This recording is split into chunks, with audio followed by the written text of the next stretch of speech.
Welcome to Samba Samba. Enjoy the video. In this video, I will show how to connect the Gemini API to N8N. First, navigate to Google AI Studio in your web browser. Once there, you can easily generate a new API key for your project.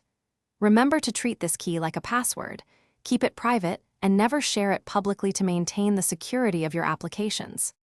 Next, open your N8N instance and create a brand new workflow. Drag and drop an HTTP request node onto your canvas, which will be the core of our API interaction. Connect the initial start node directly to this new HTTP request node, establishing the flow for your automation. Now, let's configure the HTTP request node. Set the HTTP method to post, as we'll be sending data to the Gemini API. Input the correct Gemini API endpoint URL. Crucially, add your API key to the request headers for authentication. Finally, construct the JSON body containing your prompt or data you wish to send. With everything configured, execute your workflow to test the connection.